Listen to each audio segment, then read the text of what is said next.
Harkafuuni akkam jirtan kabajamtoota daawwattoota keenya jaalatamu nagayni keenya kan kabajaa fi ulfinaa bakkuma jirtan maratti isin haadha qabu jecha kutaa lammaffaa eebba bana barnoota bu'uura boruu Sheek Bakrii Saphaloo lammaffaa magaalaa Boroodaatti argamu qabanne dhiyaannee jirraati. Walaloo barataa Waziir Abdallaatiin kan eegallu taati. Nu waliin daawwadhaa isiniin jennaan. yaa keessummoota keenya kan dhiyoo falaalaaf baga nagaan dhuftan eebba barattoota keenya nu wajjin qoddachuuf gammachuu kan keenya nu wajjin qoddachuuf gammachuu kan keenya yaa barattoota keenya barnoota kee baradhu umrii ijoollummaa barumsaan cimsadhu beekumsa gonfachuuf sirriitti baradhu jireenya fooyyessuuf barnoota filadhu iccitiin milkaa'ina barumsaa hubadhu iccitiin milkaa'ina barumsaa hubadhu yaa bu'uura boruu madda qaroominaa yaa burqaa beekumsaa wabii eenyummaa koo waardiyaa eegumsaa utubaa jiruu koo wirtuu lafee dugda qarsitee nu guddiftee harmee keenya lammataa qarsitee nu guddiftee harmee keenya lammataa Abaacaa jennee afaan sitti barree daawwitii jireenyaa si keessatti agarre abbaa biyyaa guddiftee Dooktara Paayileetii abbootii seeraa fi hoggansa biyyaatii wayii kana qofaa dabartee barnutti barumsa kunuunfachuu qabnaa nan balleessee jirana barumsa kunuunfachuu qabnaa nan balleessee jirana. Amilee. yaa bu'uura boruu si dagachuun cubbuu kanaaf barsiisaa koo bakka guddaa qaba yaa keessummoota keenya dhagayaa sirriitti dhiifamanaaf godhaa yoon dogongarallee an ilma namaati isiniin jaaladhaa har'aaf asirratti isiniin jaaladhaa har'aaf asirratti. Walaloo barattoota Hilwaa Caalaa Abdurrahmaan Hussein Sifan Abdallaa fi barattoota gamtaadhaan faaruu afaan Arabaa fi afaan Amaaraa afaan Oromoo akkasumas afaan Ingiliffaatiin faarfataniitu isiniif dhiyaataati. Nu waliin daawwadhaa isiniin jennaan.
Gidduudhaan sirna daabboo muriinsaa kan nuuf taasisan abbaan gadaa kabajamoo obbo Abdallaa Muhammad sirna daabboo muriinsaa taasisaniitu jiran. Galagattar jama. Aye. Gamanno kun galagattar jama. Aram tara jolle kana galagattar namu rejeta. Masyaallah. Amine. Aye. Jolle kamarlo kan galma ke uram dinte. Profesoras. Profesoras doktoras asera ne jolle tara gazida malkar biagodu.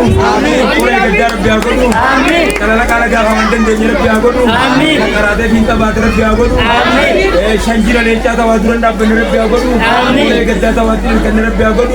Amin. Jida malka rota kanden de biagodu. Amin. Waajjira barnoota aanaa gooroo guutuutti itti gaafatamaa mana barnoota bu'uura boruu kan ta'an obbo Ahmad Nur Aliyyiif adde Iftuu Muhammad barattoota faaruu garaagaraa faarfataniif onnachiiftu kannaniiti jiran. Tokkoffaa ilmaa caalaa hamilaadhaan simadda. Ilmaa caalaa.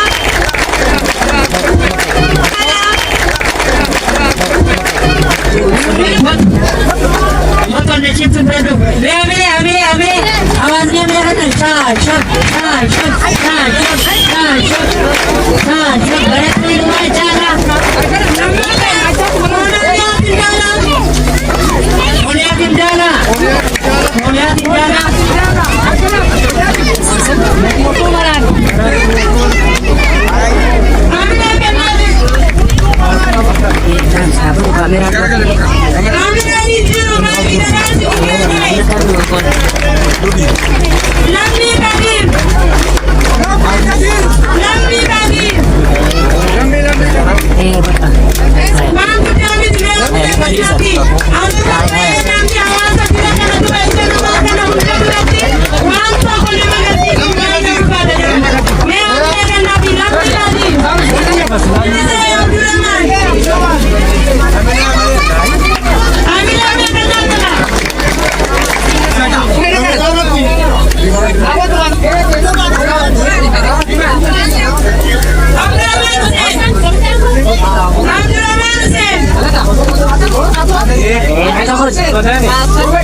Egaa kabajamtoota daawwattoota keenya jaalatamoo kutaan lammaffaan eebba barattoota mana barnoota bu'uura boruu Sheek Bakrii Saphaloo lammaffaa qabannee dhiyaanne kan hanga ammaatti daawwattan kana tureeti. Qopheessee dhiyeessuudhaan hanka isinii waliin ture Muhammad Ahmadi. Torban qophii wal fakkaataa biraatiin hanga walitti deebinutti har'aaf gama kiyyaan nagayaatti.